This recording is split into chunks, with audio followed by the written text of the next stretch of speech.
was adopted despite objections from the U.S., which boycotted the meeting in Joburg. Now, speaking at the closing ceremony on Sunday, South African President Cyril Ramaphosa said that the agreement showed shared goals outweighed the country's differences. And of course, the American President Donald Trump chose to abstain from the G20 because of a widely discredited claim that South Africa's white minority is the victim of a large-scale killings and land grabs. It was the first time that the G20 summit was held in Africa. FYI, for your information, Indonesia, India, and Brazil have led the summit over the past 3 years. It is Good Morning Uganda. My name is Julie F. Nantaba, and on my far left is Joan Murunja. Good morning, Joan. Good morning, Julie, and good morning to you, our viewers. Welcome back from the weekend. It is a Monday, and we start fresh. Remember that also even the good days begin with a Monday, or every good week starts off with a Monday. How was your weekend, Julie? My weekend was beautiful, but let's first find out from the sandwich gentleman, and that is Joan. Exactly. Robert Chirabo Nyonyintono. I beg your pardon. You've gone that. You want us to take on your names, not you to take on our names. Actually, did you hear that? No offense. No. A slip of a tongue shouldn't be offense. Forgiven. Right. Good morning, and thank you so much for waking up with us. Welcome back from the weekend. We are here, I and the two ladies, ready to take you through the week. So much happened over the weekend. But I want to begin on a sad note to the family, that is the Uganda police fraternity and family. They lost one of their own, that is Andrew Ola. Now, Andrew Ola died at the Nyege festival. If you remember very well, the festival was marking its 10th anniversary. Remember, this time around, it did not go to Jinja City. And many people have talked so much, it not having gone to Jinja City, even the turn-up was very minimal, but this man was deployed to ensure there is security. Now, in the morning, he goes to take a bath. That's at Kalagala Falls in Mayuge district. He slid and fell into the falls, and you know the water runs very fast. But we are told the police marine are doing all it takes to ensure that they can recover his body. So we pray for the family, we pray for Uganda Police Force, and of course as a nation, when we lose a police officer, it means so much. It's really unfortunate, and over the weekend I managed to witness a lot of graduation ceremonies, especially for the kindergarten and nursery kids. And what caught my mind was that there has been a high politicizing of these graduation ceremonies, whereby you find they invited a guest of honor for the kids, but they are speaking politics. You find that they are displaced by the children, but the teachers have clad these kids in political attire. For example, party t-shirts. Children are holding placards of slogans of parties. And it's really dangerous because it can direct the focus of the kids from education to politics. And they are still young because the Constitution stipulates that as long as you're not yet 18 years old, you really have to desist from participating in politics. And also, it can foster jealousness among the kids. Because if, for example, Chirabo, we are at school together, and maybe your father supports a different political party from my father, and the kids get to know because displayed in a party color of my father's and yours. You know, the kind of environment we are creating for these children while politicizing graduations, we may not really get come back from it once it escalates. Indeed, sad events at that. Indeed, we do stand with the Uganda police and the nation of Uganda at large. That was a very, very, very unfortunate incident. But if you talk about politicizing children's events, I mean, first and foremost, if you ask me, it's one thing to I've never understood top class graduation. Anyways, that's a conversation for another day. But also, it's worse in this season that politicians are unashamedly attending these events for kids. Wow. Let's have a look at what we have on the local scene. President Yoweri Museveni and his Kenyan counterpart, President William Ruto, presided over the groundbreaking ceremony of the $500 million Devik Steel project in Toro district. Once completed within 2 years, the factory is expected to produce 1 million tons of steel annually, utilizing Uganda's abundant iron ore deposits located in Kabale district, western Uganda. The commencement of the construction works for the Devik Mega Steel plant was received and blessed by two presidents, the chairman of the Devik Group of Companies and the Minister of Energy and Mineral Development, Ruth Nankabirwa, hailed the initiative. According to statistics, Uganda and Kenya spend over $1 billion every year on steel imports. It is expected to change once Devik Mega Steel plant becomes fully operational within 2 years. Valued at $500 million, the Devik Mega Steel project is projected to significantly transform East Africa's industrial landscape.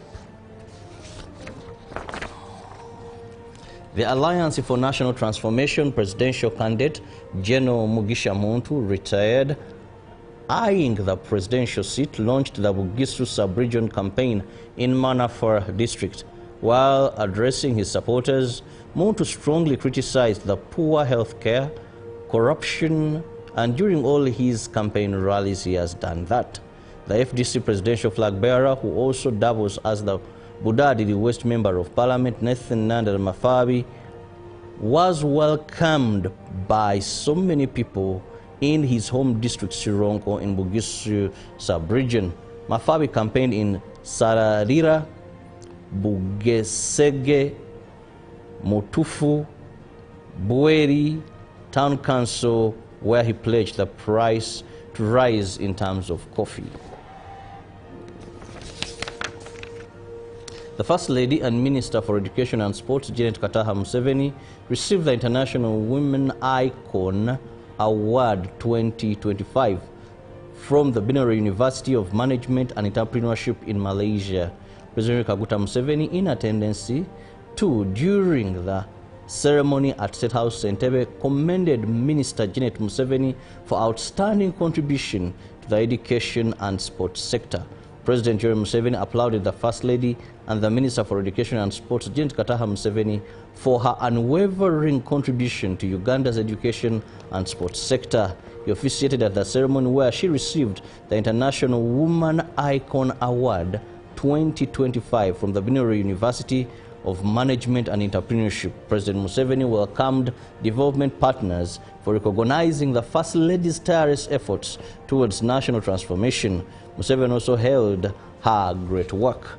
The recipient, who is also the Minister for Education and Sports, Janet Museveni, shared the key motivations behind her humanitarian work and the transformative campaigns in her life in exile during the 1986 Liberation War in Uganda. Representing the ministry, the State Minister for Higher Education, Dr. John Chrisisto Muyingo, commended Minister Janet Museveni for her transformative education policies in schools and the sports infrastructure and funding increment. The Binary University administration highlighted the accomplishments that earned the First Lady the International Women Icon Award 2025, hailing her for uplifting the marginalized, purpose-driven, and an inspiration to women and future leaders around the world. Finally, from the local scene, the Association of Ambulance Professionals in Uganda is moving steadily towards establishment of the National Emergency Care Training College, an institution expected to significantly upgrade the country's emergency care system. Once operational, the college will produce a new generation of well-trained medical personnel that are good at emergency medical techniques and dispatch officers, closing the skills gap that has long affected emergency response, more so along high-risk highways where most fatal crashes occur.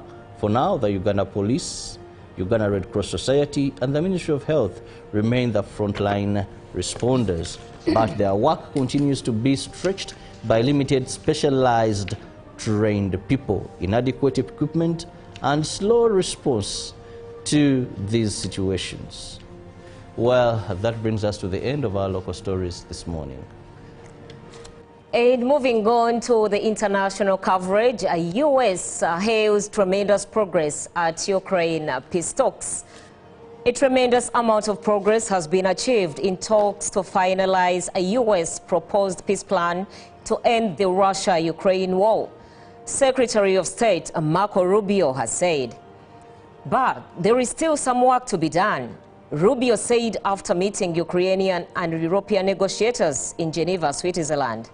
Ukrainian President Volodymyr Zelensky said there were signals that President Donald Trump's team is hearing us. Ukraine and its European allies had expressed concern over the leaked proposals, seen as favoring Russia and welcomed by Vladimir Putin as the basis for settlement. Zelensky had, however, said Ukraine might face a very difficult choice, either losing dignity or risk losing a key partner. Speaking to reporters late on Sunday, Rubio said the negotiating teams in Geneva had had a very good day. He said the main goal had been to try to narrow open items from the 28-point U.S. plan, and the parties involved had achieved that in a substantial way. However, America's top diplomat added that any final agreement would have to be agreed by the Ukrainian and U.S. presidents before the package was sent to Russia, and that there were still a couple of issues they need to continue to work on. And moving on, Gaza food kitchens still missing essential products despite a ceasefire. Garlic simmers in huge metal pots heated over open wood fires and set up in a long line. Cooks add canned tomatoes and peppers with handfuls of spices, stirring the sauce with giant spoons. What is being prepared here is not just lunch, it is a lifeline. American Near East Refugee Aid, ANERA, opened the community kitchen in Al Zawaida in central Gaza after the ceasefire began 6 weeks ago. The U.S. humanitarian organization has another kitchen in Al Mawasi in the south of the Strip, which the BBC visited in early May. Back then, 2 months into an Israeli blockade, preventing the entry of all food and other goods, stocks were dwindling. Now, with more food allowed to enter, the situation has improved. Each day, ANERA feeds a hot meal to more than 20,000 people. Access to food has been a constant concern since the start of the war in October 2023, with Israel heavily restricting supplies allowed through Gaza's crossings.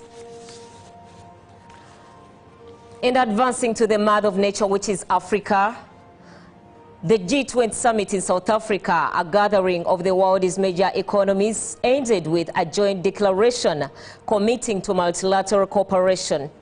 The declaration, which covered climate change mitigation and economic inequality, was adopted despite objections from the U.S., which boycotted the meeting in Johannesburg. Speaking at the closing ceremony on Sunday, South African President Cyril Ramaphosa said the agreement showed shared goals outweighed the country's differences. American President Donald Trump chose to abstain from the G20 because of a widely discredited claim that South Africa's white minority is the victim of large-scale killings and land grabs. It was the first time a G20 summit was held in Africa. Indonesia, India, and Brazil have led the summit over the past 3 years. Now, the U.S. will host the G20 in 2026, with the summit expected to be held at Trump's golf course in Florida.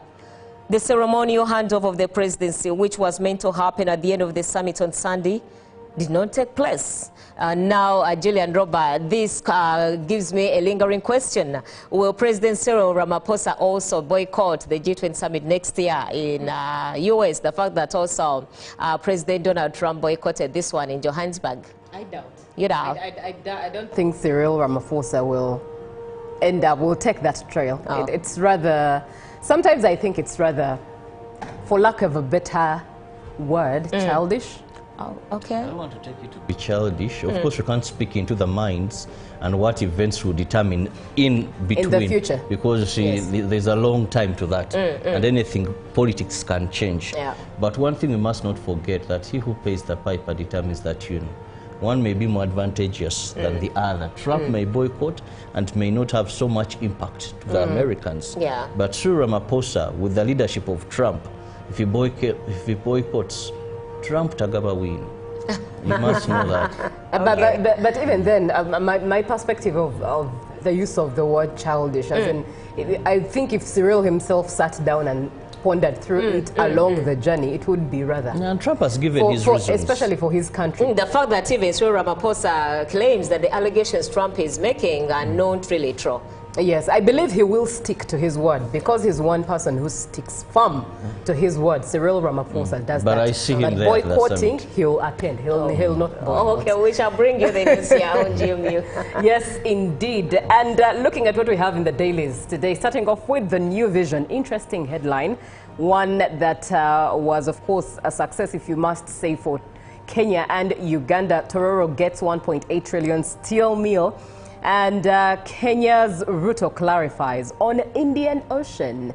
Now, this topic, this conversation of the Indian Ocean, it's one that can get your ribs cracking if you are a netizen. Now, looking at other stories still in the picture, it's the same story right there in the New Vision. And murdered Entebbe couple. You remember that couple? They are to be buried in Switzerland. That is... the reasons the children gave? Well, more of that in the New Vision. Very interesting reasons. Yes. Job opportunities there in the New Vision, over 1,000 of them. Offers in Electoral Commission, Ministry of Energy, World Bank, Crude Oil Pipeline, ETC, and of course tenders, Compassion International, UETCL, Armstrong, KCCA, etc., etc. And campaigns, Chagulanyi to change anti-smuggling policy. And Mafabi asks Bagisu to grow more coffee. Now, looking at what we do have in the rest of East Africa, we're starting off with Tanzania, the Citizen. And the headline there is Tanzania to self-finance major projects amid donor concerns. Very interesting. Msigwa assured the public yesterday that all flagship Tanzanian development projects will continue as planned, despite concerns raised by some development partners following the election-related unrest. Also in the Citizen, Bank of Tanzania reassures market as appetite for government securities hits record high. And Tanzania strengthens laboratory services as patients face misdiagnosis. Wow, that's quite the concern there.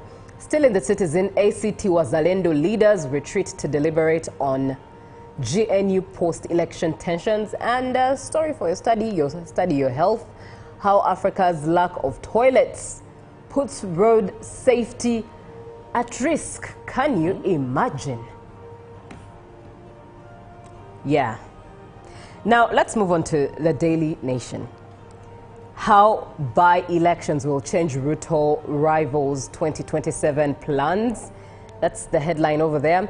And opposition leaders hope to prove popularity of Kenya's Kwanzaa is dwindling.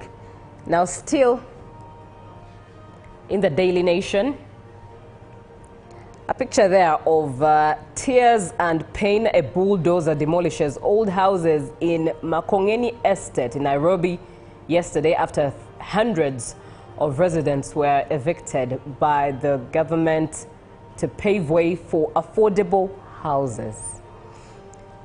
The Daily Nation still has matters pending. State House leads other offices in budget breach. And some good news there. Hope. Deaflympics. Kenya raises medal tally to 10 in Tokyo Championships. With just 2 days remaining before the curtain falls on the 25th Summer Deaflympics, Kenya has garnered 10 medals, 4 gold, 4 silver, and 2 bronze. Also still in the Daily Nation, gospel on the dance floor, priest preaching the world in clubs. That is Reverend Michael Watenga, an Anglican Church of Kenya priest in Diocese of Kitale, is no stranger to Eldoret's entertainment joints. Very interesting. I think it could be a liken to Father Musala here in Uganda. Well, it's back to school for 30,000 CBE teachers, and that's about it in the dailies. But let's quickly take a look at what we have in the Ugandan Gazette.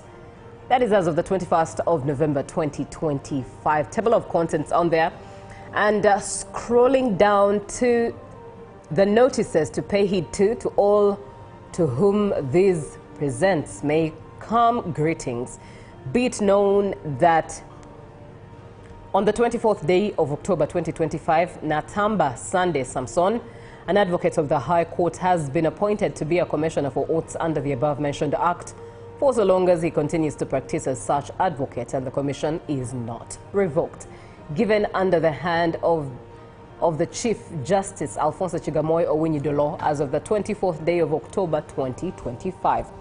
Also, be it known that on the 24th day of October 2025, Kahuma Joan, an advocate of the High Court, has been appointed to be a commissioner for oaths under the above-mentioned act for so long as she continues to practice as such advocate, and the commission is not revoked. Given under the hand of the Chief Justice Alfonso Chigamoy Owinyi-Dolo as of the 24th day of October 2025. And be it known that on the 24th day of October 2025, Lorenzo Andrew Camparuza, an advocate of the High Court, has been appointed to be a commissioner for oaths under the above-mentioned act for so long as he continues to practice as such advocate, and the commission is not revoked, given under the hand of the Chief Justice Alfonso Chigamoy Owinyi-Dolo. Well, that brings us to the end of what we have in the dailies this morning. It's about 6 minutes on to 7 a.m. Have you started your day yet? Well, Good Morning Uganda is here to make sure that we give you the zeal and the gusto to start your Monday and your week in general. So make sure that you start strong. For now, let's have a short break as we enjoy some music. Praise to Jesus by Pastor Wilson Bugembe featuring Amazing Grace a cappella. Good morning. When we get back, it will be The Real. Save the number 0709602592 to be part of the conversation that we're having in just a bit. Good morning. Live from UBC Studios in Kampala, this is Good Morning Uganda.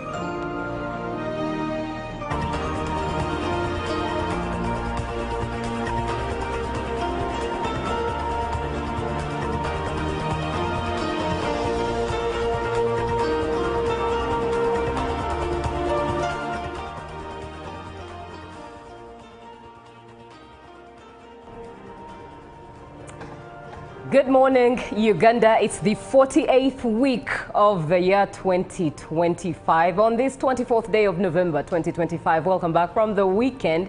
One that was eventful for me, but indeed looking forward to the new week and wondering how your weekend was. And it's a weekend that carried good news for the team here on Good Morning Uganda, especially the Tourism Express team, as Zakia Lucky won the award for Sustainable Tourism Journalist of the Year at the Ekula Sustainable Tourism Awards 2025. Indeed, a toast to the viewer and indeed for all of us here. Good Morning Uganda, the whole team, and the team of Good Morning Uganda Tourism Express. But still, the same weekend had the much anticipated G20 summit, one of course that was trending because of the issues that were discussed or were being looked forward for discussion, but also the fact that President Donald Trump boycotted it. Closed in, and it was in South Africa, place for the first time on the African continent. A gathering of the world's major economies ended with a joint declaration of committing to multilateral cooperation, and the declaration, which covered climate change mitigation and economic inequality was adopted despite objections from the U.S., which boycotted the meeting in Joburg. Now, speaking at the closing ceremony on Sunday, South African President Cyril Ramaphosa said that the agreement showed shared goals outweighed the country's differences.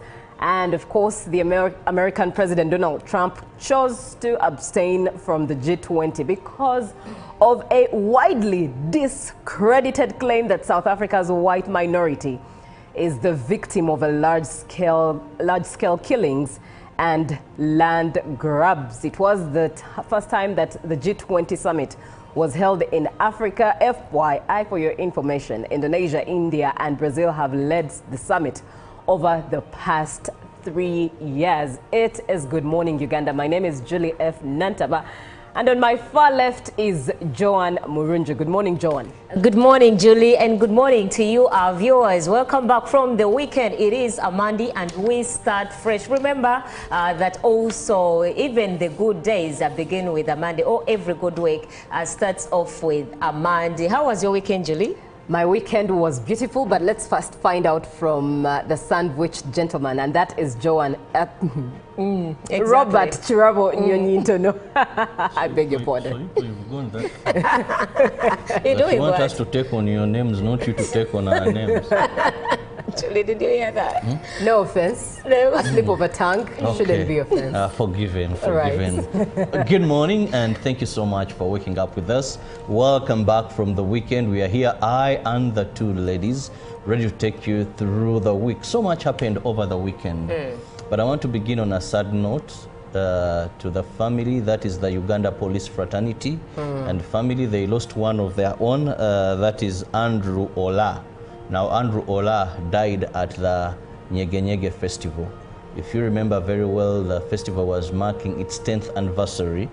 Remember, this time around, it did not go to Jinja City. And many people have talked so much, it not having gone to Jinja City, even the turn-up was very minimal, but this man was deployed to ensure there is security. Now, in the morning, he goes to take a bath. That is at Kalagala Falls in Mayuge district.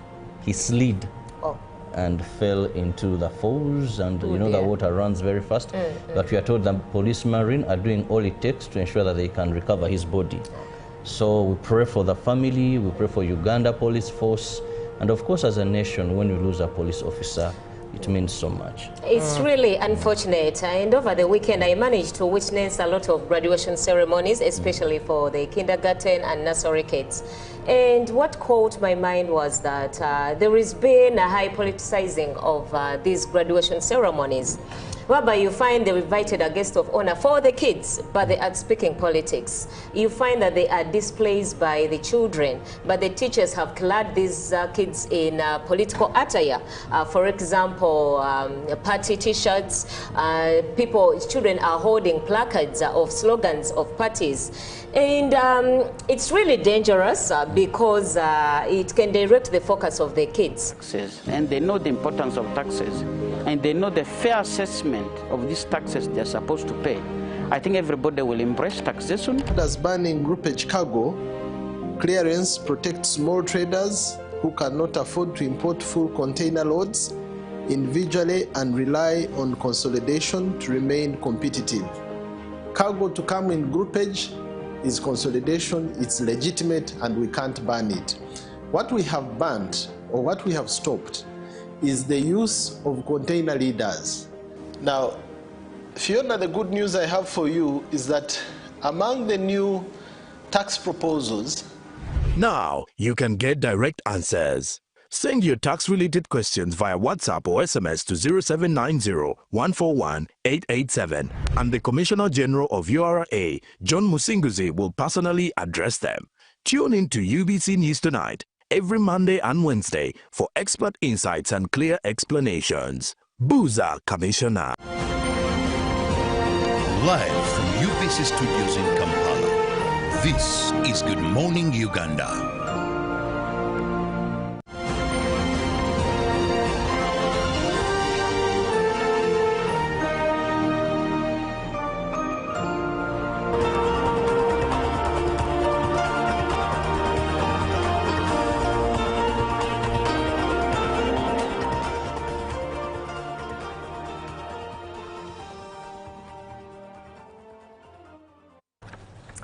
Good morning, Uganda. Welcome to The Real and welcome back from that short break. It's time for us to have a conversation that indeed matters to all of us for as long as we are existing and living here on earth, especially here in Uganda. Now, 0709602592 is the WhatsApp number that you should save and engage this important conversation. This is Good Morning Uganda on UBC TV. We come to you live from Nile Avenue. My name is Julie F. Nantaba. I am with Robert Chirabo Nyonyintono and Joan Murunji. Now, the Association of Ambulance Professionals Uganda is moving steadily toward establishing the National Emergency Care Training College, an institution expected to significantly upgrade the country's emergency care system. Now, once operational, the college will produce a new generation of well-trained paramedics, emergency medical technicians, and dispatch officers, closing the skills gap that has long affected emergency response in Uganda, especially along high-risk highways where most fatal crashes occur. For now, the Uganda Police Force, Uganda Red Cross Society, and the Ministry of Health remain the frontline responders. Let's look at Uganda's emergency response. Now, a couple of statistics in there. Last year, as by the Uganda Police Report 2024, 25,107 road crashes were recorded. And if you look at fire accidents, 1,280 cases of fire accidents were recorded altogether. We'll be delving deep into the statistics, but and of course looking at all other accidents that usually happen here and there that are not such major stories, but they still affect lives either by death or permanent injury, or even injury that affects you in one way or the other. It never leaves you the same. Join the conversation as we share our 2 cents, as we chew on it alongside you. None of us is an expert. All of us are just sharing our insights as to what we see happening in our country. 0709602592. I will start with Joan. And Joan, in your perspective, do you think we know how to handle emergency? Do you think we know how to respond to emergency incidents or accidents as the public and community all together? From my perspective, most of the Ugandans do not know. Few are trained or few qualify to respond to these life-threatening situations. Right. And those who know may at times not be willing to help out these people. For example, in car crashes. One time I was told a story by someone who lost a relative in a car crash along Masaka Road. And they told me that he was also in that car where the deceased perished from. And he said that this person's life would have been saved had they known what to do. Because the person was still breathing for about something like 1 hour. But because it was late, they couldn't really get hope. And the people who were available, the survivors, had no idea on what to do with the emergency response. So from what I can say is that people do not know, people are not aware. People are not sensitized, and they lack the basics. You find that someone is driving, but in their cars, saloon cars, they do not have first aid kits. The ones in taxis are not operational. They are there as shadows. Boxes. Exactly. And even if they are there, they don't know how to use the different apparatus that is within those first aid kits. And the community is also not aware of what to do once an emergency happens. You'll find that for them, what can cross their mind immediately is to steal. They will take away your phone, your money, and then that's when they will think of calling rapid response units, for example, the police or the Red Cross or the paramedics. And how many of us here have contacts of paramedics or ambulances? We only find out about ambulances when we have an emergency, when we need to rush someone to hospital. And it kind of plays us back, and you find that we lose lives that would have been saved. So the community on a larger scale or a larger extent is not aware on how to handle these emergencies. Indeed, and you've talked about first aid kits. Many a times I think in our curriculum, I believe you'll agree with me, the both of you, that at least at a point in your school time you studied about first aid. Of course. course. But one wonders, how practical was that knowledge? Can we still apply it in this day and age? Are we able to actually put into practice what we studied back at school?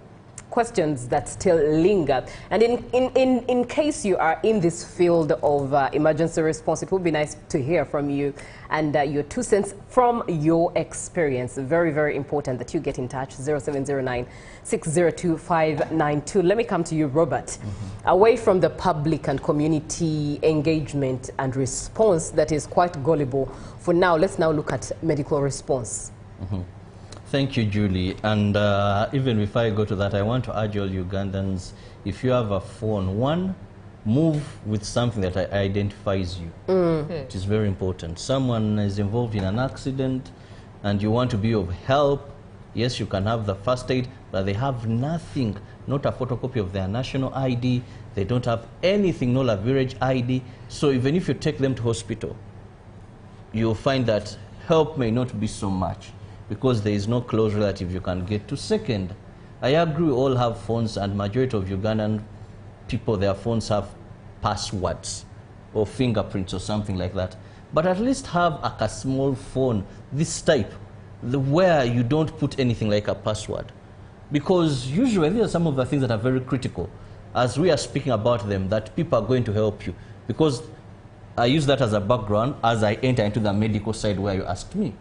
That you need to have a national ID, a photocopy, a workplace ID, a village ID. Stop walking like a dog. Because a dog will roll it around with no identification. They even have dog tags at times. Oh, dog tags. Of late now we have at least clips we put in their, under their skin. And I can track, locate my dog. Now it's, I mean chips. Now it's very important that you walk with a document. At least have a note you've written. That my name is so, I stay this is my next of numbers you can call. Put it somewhere. Now, away from that, I go to what they have asked me. I want to say the biggest challenge that we've had with our medical facilities is they have been commercialized. I belong to a group of bikers, and it is very hard to say, but accidents are very common. And a year may not go. It is very bad to say when we've not lost 1 or 2. Already we've lost 3 of our friends this year. So almost every time there is where I interact with someone who has gotten an emergency, because I'm a leader there and they call you and you have to rush. But the biggest problem has been extra commercialization of our medical services. I'll give an example. This very year, about 3 months back, a friend of mine was involved in an accident. I was called, I rushed to the scene, where to drive this person to a hospital I want to mention. A big hospital, not government, but church-based hospital. Now, his spleen had got a complication and it had to be removed immediately. Had to undergo a serious operation so that he can remove spleen. Now, we were told after bringing this person to hospital, the man is shouting for his life, he has lost, even doesn't, the words are not connecting, that he had to first make a deposit of 1 million for this person to go for the operation. Now, just imagine an accident. You don't plan like a woman is going to give birth and you have 9 months. Or you're going for an operation, maybe hernia or something like that, and it gives you time to plan for money. It happens there and then. Now, that commercialization has hindered even those that know what to do it. Because a private person will tell you now, I'm going to use gloves for an operation, for example.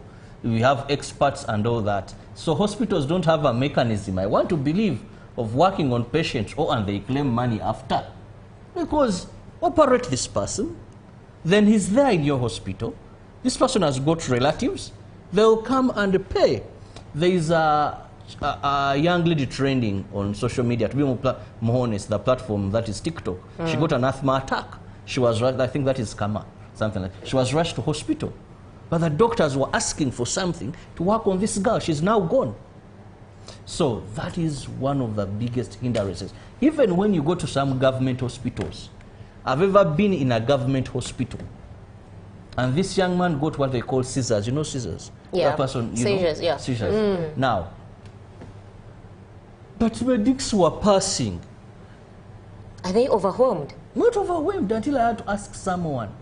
And I think there was a German expert or something who was, this is a big government hospital. I may not mention it today. One of our referrals. She's the one who came to the rescue. And I said, Tali Kobabe, who is willing to, you know?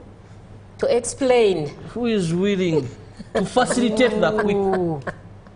And the Ugandans can agree with me. These things happen. You rush an accident victim to a government facility. Go to Chirudu here. Go to, you know, and at the emergency facility there. Unless someone has come along with this person, and this person has ability to pull ends, and you know what I mean, Ugandans, to pull ends, then this person, so money has become a problem. 2, equipment and facilities.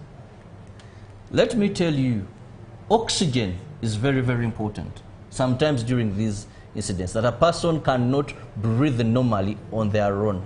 But how many health facilities have oxygen there and then? Health center 2, whatever, 3, do they have those oxygen cylinders and whatever needed, and are they readily available? Let's look at the gloves. Are they functional? You know, are they functional? The gloves, the protective equipment. Because as I'm going to save this person, I need to protect myself as well. All right. So do our medics have what it takes?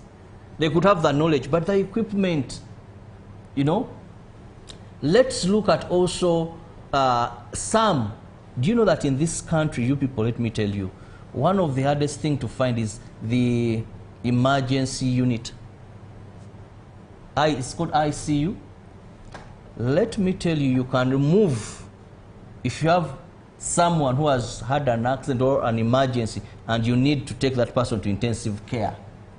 You go to hospital X and they will tell you, ours is full. You go to hospital D, it is full. Hospital C, it is full. Where it is very expensive. Yet it could be critical to save this person.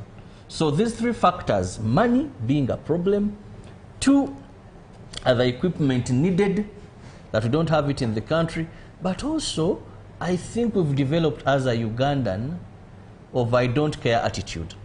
She talked about a community response. We've grown cold. We've grown cold, and some of the things we do as if we are mentally sick at times. An accident has happened. Someone gets a phone, you know, and they are recording. And records, yes. Even to the extent this person is struggling for life. And they're still recording. And you're still recording. Someone is still recording. An accident is happening. Someone is rushing to get a phone or to get money or to get a wallet. So there's been that I don't care mindset. People are driving through. Even look at what picks these people. Government also has to intervene. And some people are dying because even when they shouldn't die, an accident has happened, and all you call for is a police pickup, rushing this person. Even if the neck was not twisted properly to cause death, on this double cabin, and they put them under the seats, yes. By the time because few are very lucky that when you have an accident, there's a police ambulance there. So we don't even have proper methods of transporting these people to these treatment centers to get the and when police comes, they're not prepared with anything. It is like a few. That is why for those that are well placed in this country, when they are involved and they are distant areas, they are airlifted. You know, you hear a chopper came, pick this person, rush them to Nakasero or rush them somewhere else.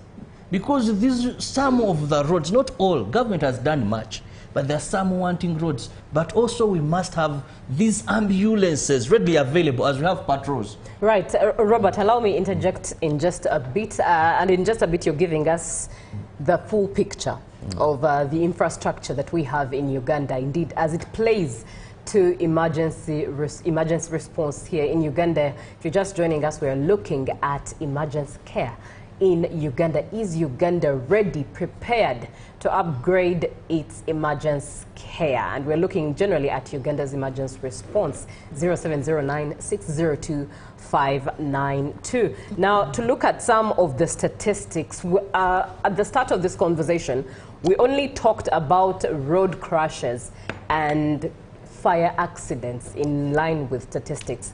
25,107 crashes were recorded in 2024 and 1,280 cases of fire accidents were recorded in 2024. But did you know that surpassing all of these is 3,000 deaths recorded annually from drowning? Drowning accidents beat the chart. 3,000 deaths, approximately 3,000 deaths are recorded, beating road crashes that were recorded at 25,000, over 25,000, that is 25,107 to be precise, and fire accidents that were 1,280 cases, fire accidents. Drowning, which is rarely, by the way, talked about and reported, 3,000 cases are usually recorded annually, not just 2024, but most of the years.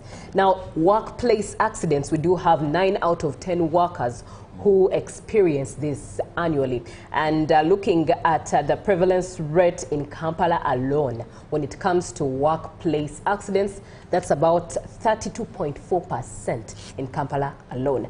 And still workplace accidents, when we look at medics, 53% is the statistic that we have for medics who face injuries while they deliver on duty. Some of the other statistics and accidents to look into, we do have blunt force trauma, which is about 15% of the injuries that are faced, and then falls, mere falls, 10% of these injuries, and then stab wounds or cuts, 9% of the injuries, animal bites, 7% of the injuries, burns, 6% of the injuries, and this records actually a 15% of mortality, and then gunshot wounds, 1%. Is Uganda prepared enough to handle all of these?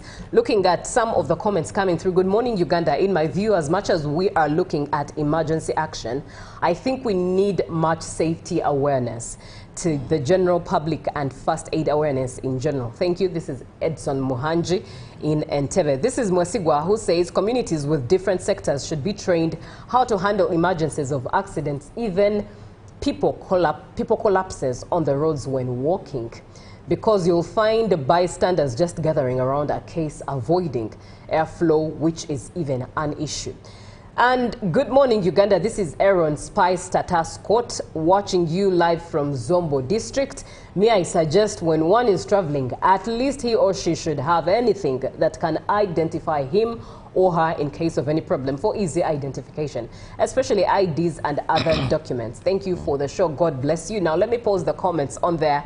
We'll come back to them, and let's Robert, do share your perspective on the infrastructure that we have available regarding emergency response. Yes, I was telling you that our infrastructure is not that very good. Let's begin with our roads. That most of our roads are not good enough. That is why some that can afford, when these emergencies happen, they quickly airlift them. And also our medical facilities, believe you me, some of the hospitals, we have, for example, one of the common hospitals where many accidents happen is Kawolo Hospital. When you go to this hospital, you know, you find how many, what is their emergency response area like? How are the people who are there? Now, talk about how we used to transport these people, the means of transporting these people.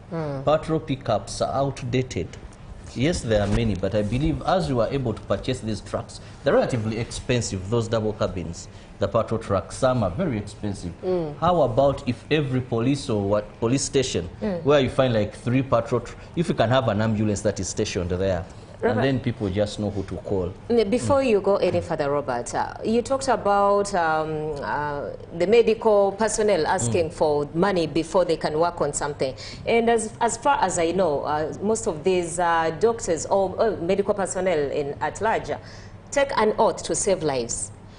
What does it depict of our health system, that they deviate from saving lives to having money first?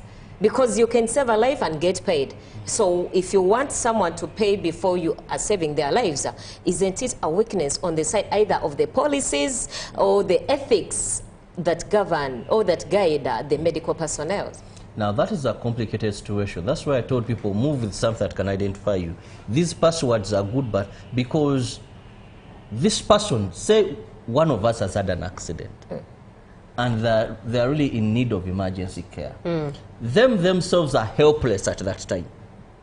If we are taken by people who are just concerned people, and you're asking for 1 million before taking this person to theater, these are not relatives, these may not be friends, but people who have rushed. Now, who is going to pay that 1 million? That person is going to die, definitely. Now, you asked between professional ethics and money.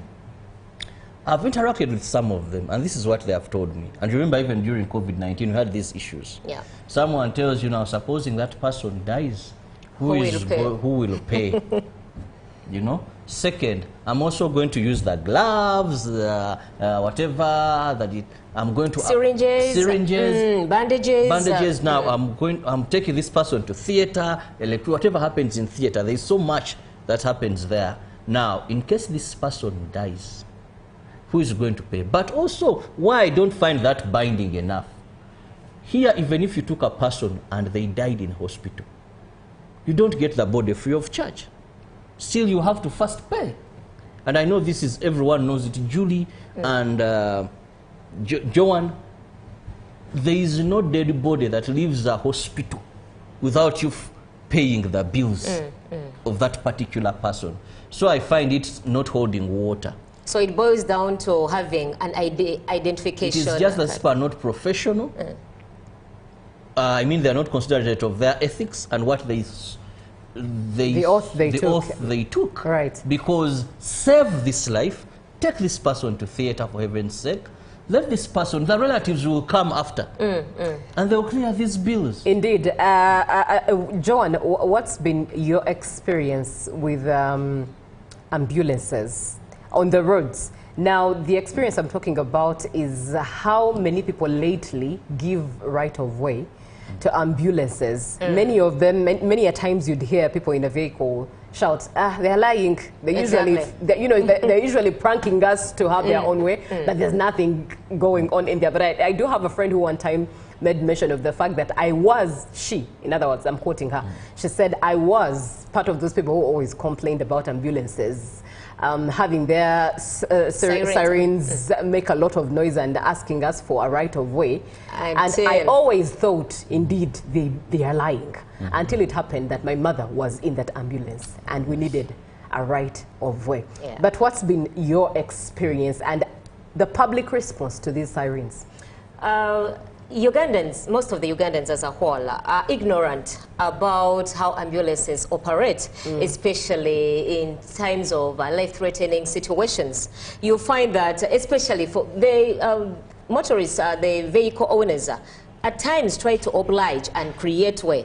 But for the borders, cyclists, those ones are really big-headed. I think it's because they are not aware. Why is this ambulance having sirens? I've met ambulances that are not having sirens, and they are stuck in traffic. Reason because they don't have an emergency they are rushing to, or they are going to pick up someone who needs emergency response. So Ugandans do not know what to do when they hear the sirens, and they do not differentiate. I'm told the sirens have different meanings.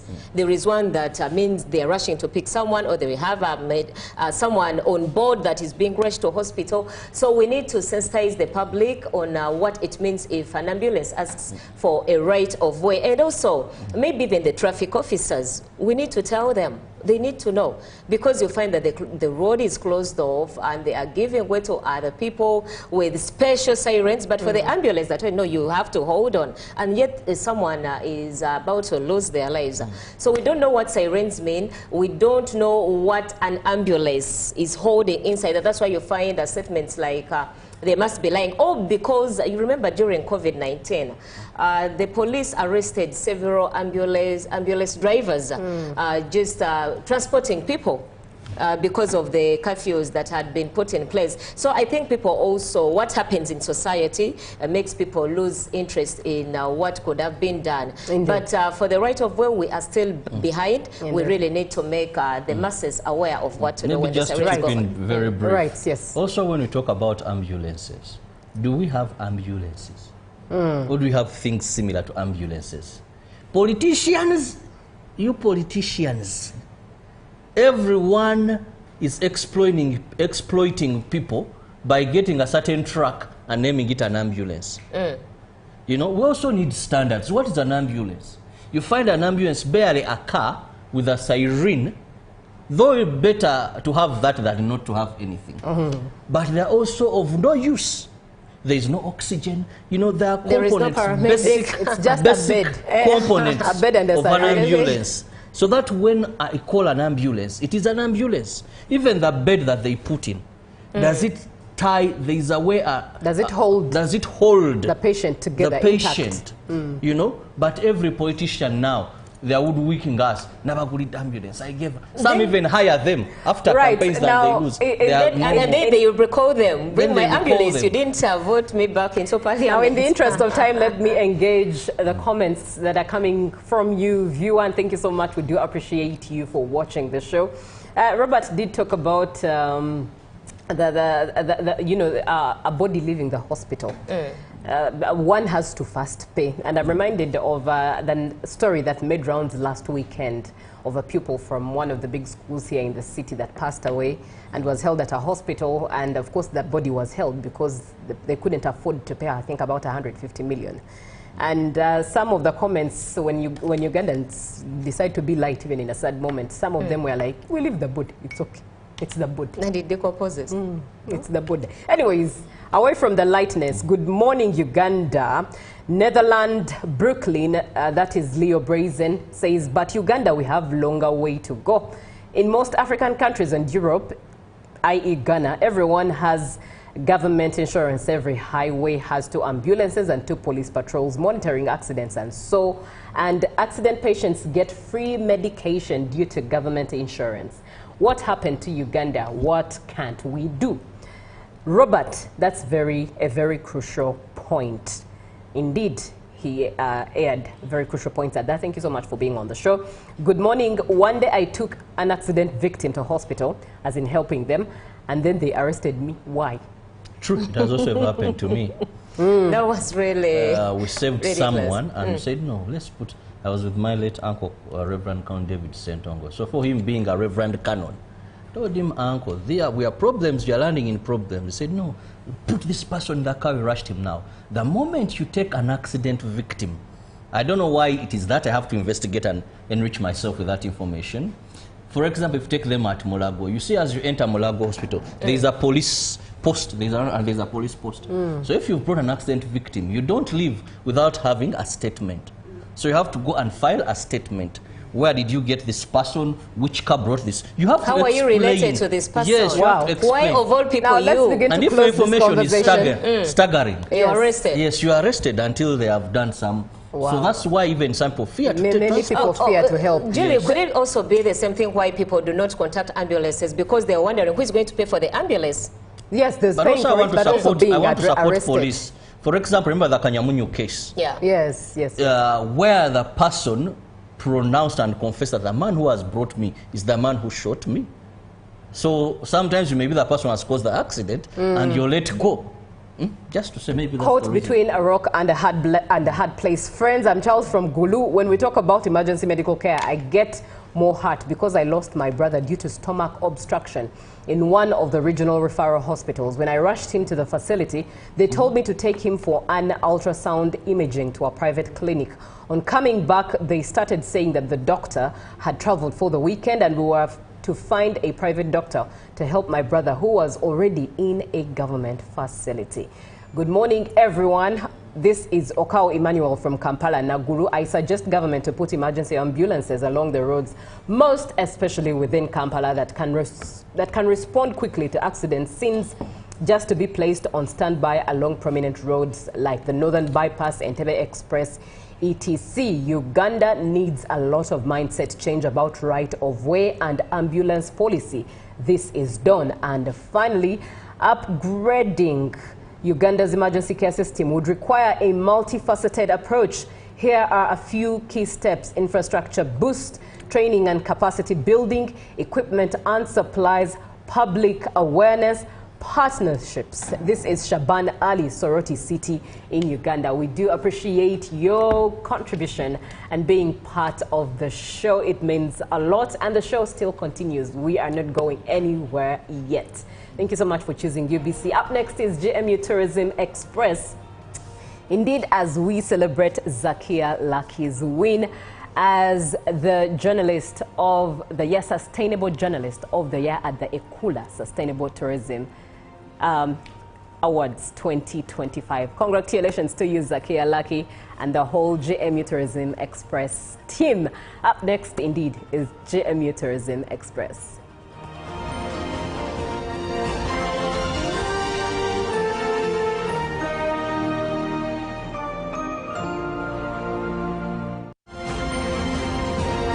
Live from UBC Studios in Kampala, this is Good Morning Uganda. My question is, what is the difference between rental tax and income tax? How comes I'm paying both taxes on my own premises? If you want to have a tin, but you are not making any income from your business, you should take on the obligation to continue filing your nil return. Commissioner General, to invest in taxation, when people understand taxes and they know the importance of taxes and they know the fair assessment of these taxes they're supposed to pay, I think everybody will embrace taxation. As banning groupage cargo, clearance protects small traders who cannot afford to import full container loads individually and rely on consolidation to remain competitive. Cargo to come in groupage is consolidation, it's legitimate, and we can't ban it. What we have banned, or what we have stopped, is the use of container leaders. Now, Fiona, the good news I have for you is that among the new tax proposals, Now you can get direct answers. Send your tax-related questions via WhatsApp or SMS to 0790-141-887, and the Commissioner General of URA, John Musinguzi, will personally address them. Tune in to UBC News Tonight every Monday and Wednesday for expert insights and clear explanations. Booza Commissioner. In a nation hungry for truth, a world where every story matters, there exists a beacon of trust and reliability. For decades, they've been our voice and our window to the world, holding the mirror of our history. With 4 TV stations and 11 radio channels spanning 27 languages, they stand as guardians of information, defenders of truth. With Mascari Heritage Advantage, they uphold every citizen's right to reliable and free information. Their archived stories shaped our past and illuminate our present. Yet now, as new challenges arise and the world evolves, their mission faces its greatest test yet.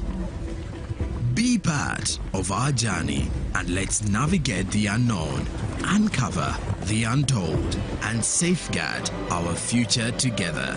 Tune into your public broadcaster, for it is the intersection of trust and truth. Because to UBC, your story, and every voice matters. UBC, inspiring Uganda. Live from UBC Studios in Kampala, this is Good Morning Uganda.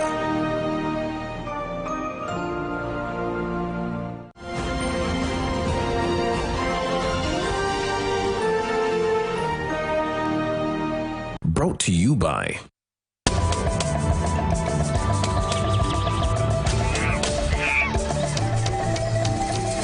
Uniquely Ours. Explore Uganda.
name is Saman Olimi, and I'm a marketing specialist at UTB.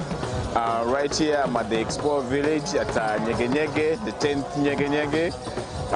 As UTB has been sponsoring Nyege. I think this is about our 4th year for sponsoring Nyege. And why do we sponsor Nyege?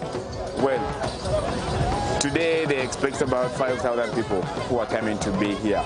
But when they're coming here, they're definitely going to book accommodation, they're going to buy food, they're going to buy souvenirs.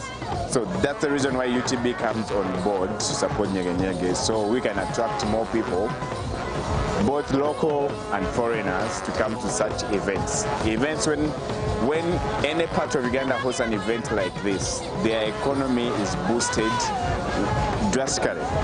So, and Nyege is one of the best we have in Uganda, actually in East Africa. It attracts about 3,000 foreigners. So, UTB comes on board so we can create more publicity for the event and attract more people to come and attend the event. And when we have more people attending the event, meaning the hotels are going to get full for this year's edition. Jinja is full, Kayunga is full, Mukono is probably also full. So that's what we are looking for when we sponsor such events, so that the local communities, the businesses along the Ugandan tourism value chain get to benefit. So this year's edition is alongside River Nile and specifically Kalagala Falls. Now, Kalagala Falls is where we get to do bungee jumping. There's whitewater rafting. So the footage that's coming out of this is going to be very, very amazing to attract, to promote the destination. And you can come in. Where are you from? Ethiopia. Ethiopia, wow. How do you find this? I love it. It's my 10-year anniversary. I was here 10 years ago. Oh, and you came back? After 10 years. Wow, what do you like most here? Why not? I mean, everything. Did you come alone? No, I have friends. You came friends. How many of them? About 4. 4, nice. Yeah. You from? I'm from Uganda. Thank you for having us. Yes, thank you. You're welcome. This Nyege, the 10th edition, is on River Nile. River Nile is the longest river in the world, and as you can imagine, it starts in Uganda. Now, the river in Uganda is very active. The waters are moving so fast. So River Nile in Uganda is the best place you can do whitewater rafting and the other activities you could do, like bungee jumping, tubing on the Nile, kayaking, boat cruises, fishing. All those things are all possible. Now, having Nyege on the Nile means all the people that are selling those services for the different activities are going to make money, quad biking, and that's what UTB is looking for, to empower the communities. If you look around this village, there are so many people doing local foods, so many people doing barbecue, so many people selling local drinks, so many people selling fruits, so many people selling clothes, souvenirs, so everyone is busy. So the more people we have, the more money that is spread into the tourism value chain, and the more the communities are empowered.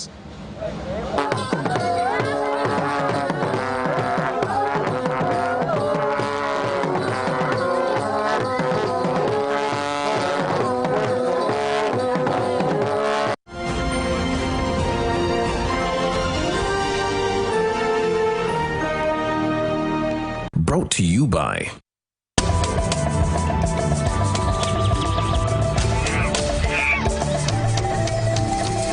Uniquely Ours. Explore Uganda. Live from UBC Studios in Kampala, this is Good Morning Uganda.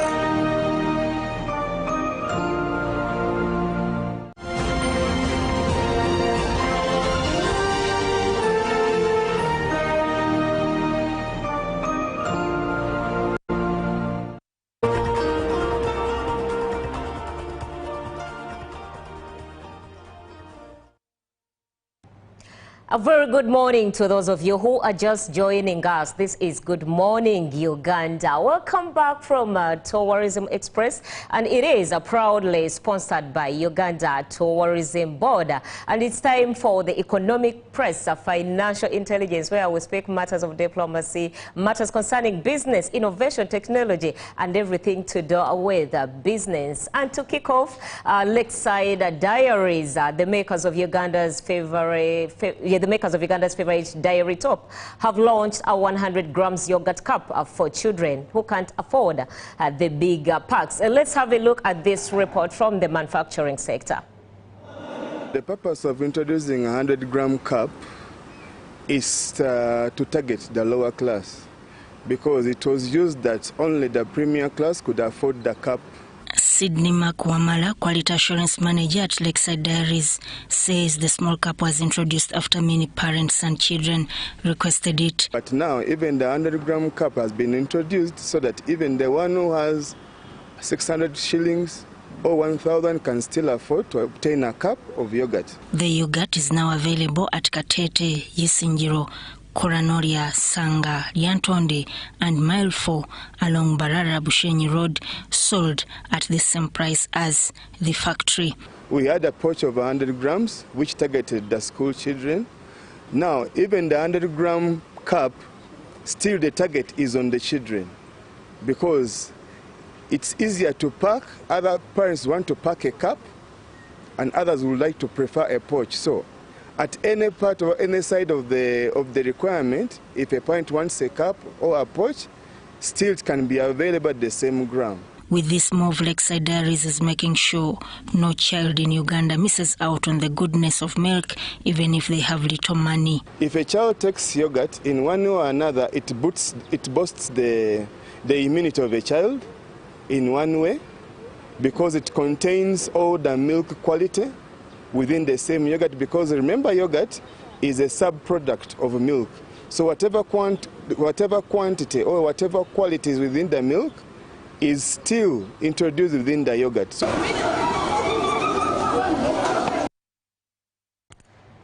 And now from our diplomatic news, Australia and Uganda have marked 60 years of diplomatic relations with a milestone reception symbolizing decades of partnership and cooperation. Let's have a look at the event. Australia's approach in Uganda now emphasizes leveraging community connections, deepening diaspora engagement, and supporting local development through active Australian NGOs. We do this through our contributions to the UN, international financial institutions such as the World Bank, international organisations such as the ICRC, Gavi, GPE and the Global Fund, through agricultural research, and through Australian non-government organisations who contribute approximately $30 million a year to projects across your country. Most of that money comes from ordinary Australians, not from government. The two nations have collaborated on global priorities, from climate change to economic transformation. You have to see that the foundation has to be very solid and strong for it to last. We cannot be talking about 60 years if the foundation is very, very weak. The Bible tells us that if the people are not good, if the foundation is weak, what can good people do?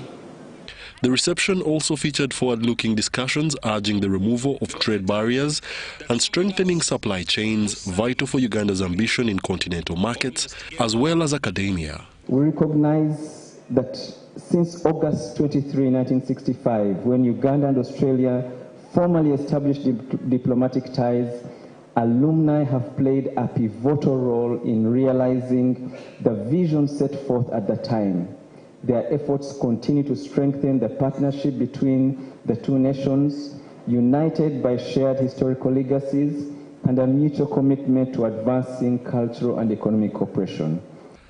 Attendees commended the steady progress made in mining, industrial partnerships and gender empowerment through Australian-driven programs. UBC News. And moving on to the banking news, Uganda's banking sector is entering a new phase of competition and digital reform as industry leaders are gathered for the first ever annual Bankers Awards 2025. The event puts pressure on financial institutions to improve efficiency, lower the cost of credit, and expand digital services to meet customer demands. Here is the report.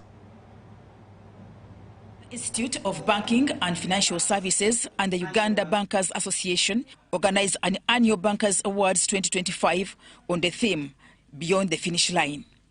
The ceremony focused on the sector's resilience, transformation and commitment to customer-centered solutions. Together, this is the key, the enthusiasm, the interest is very high on our radar to see how we can professionalize the industry and the sector. So the people out there, the customers, both present and potential, can trust the sector.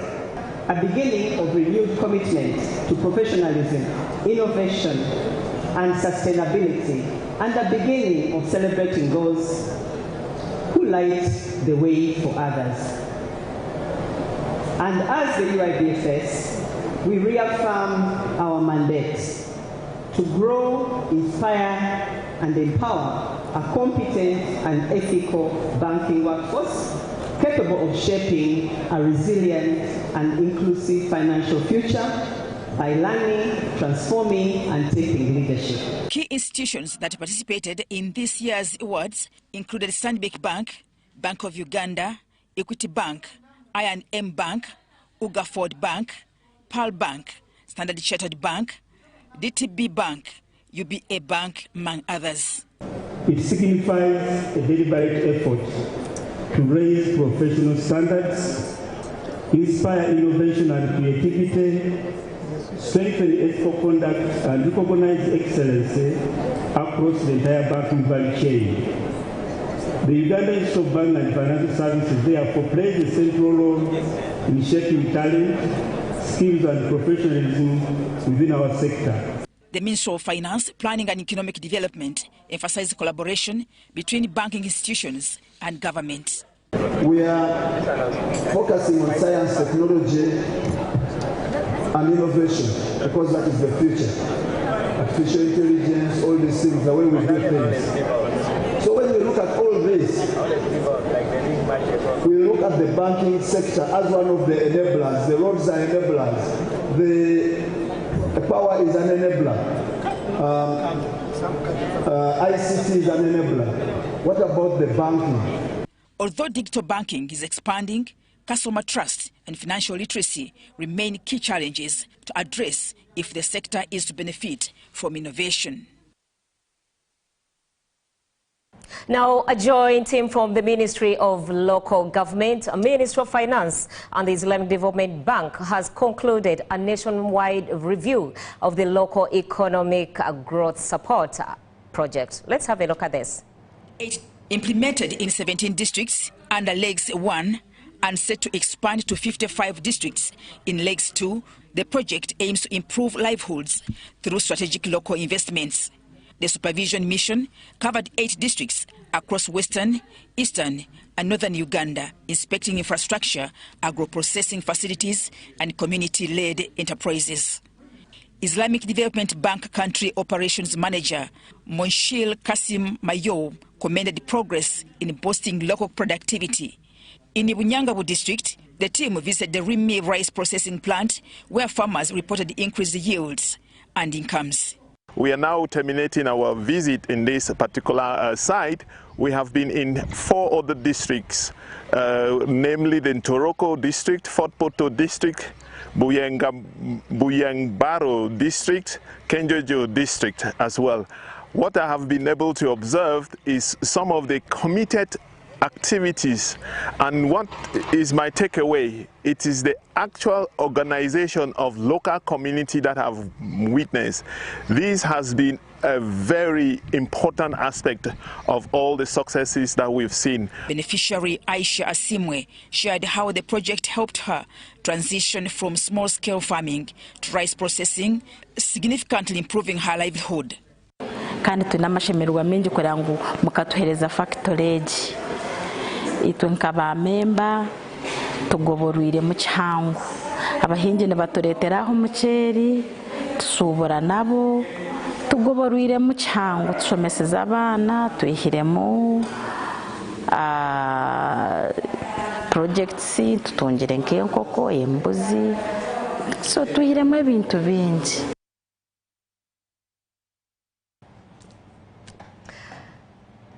And now news concerning partnerships. Vivo Energy Uganda has partnered with Church of Uganda to extend affordable clean energy cooking in different schools in a bid to transform the traditional cooking habit of schools from firewood to the use of gas. This will accelerate the adoption of gas cooking and reduce the reliance on firewood that compromised workers' health to hazards. Let's have a look at this partnership.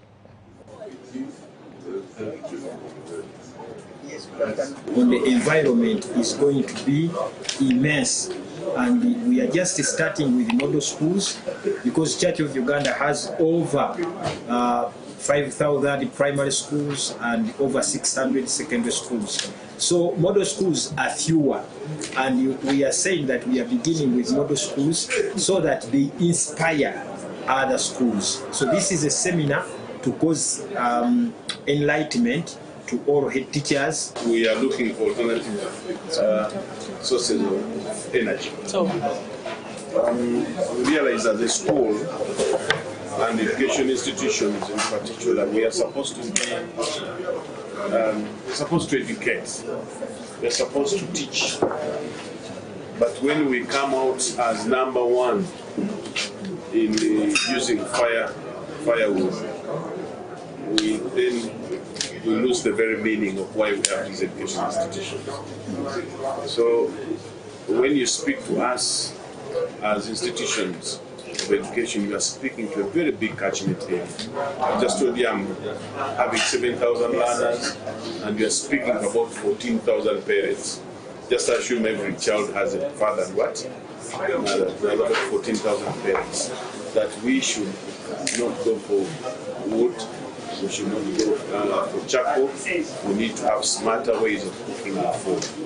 So they are speaking to us, and we are speaking to 7,000 learners, and they are speaking to their parents. So we have that ripple effect. To applaud the Church of Uganda for leading the way, and with this, I'm sure once we do the installation, as I've said, the installations come with the bulk tank, and also with that comes a professional piping. Now, Vivo Energy is an expert and has invested in these tanks. These tanks are brought from Portugal and from different areas, and we have those technologies here, and we're able to install. This is an installation that will cost over $20,000, but for the model schools and for the ones that we choose through the Church of Uganda, we do it for free of charge, and all the schools have to do is buy the gas.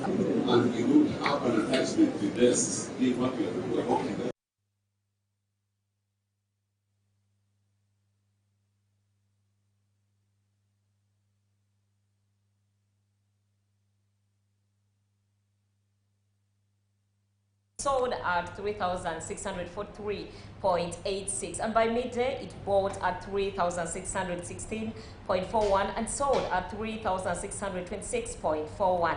The US dollar closed in at the buying rate of 3,629.36 and sold at 3,639.362, while the Great British Pound bought at 4,735.14, it sold at 4,748.23.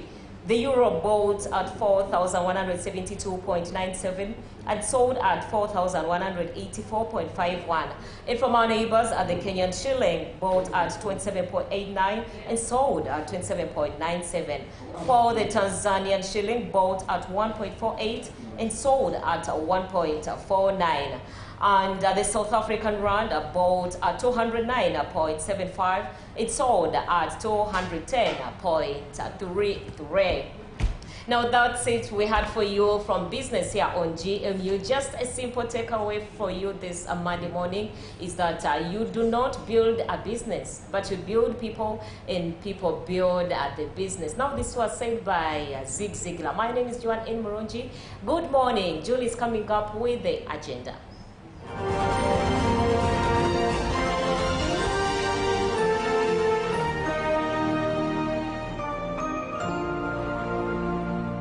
Live from UBC Studios in Kampala, this is Good Morning Uganda. Pick of the day on UBC.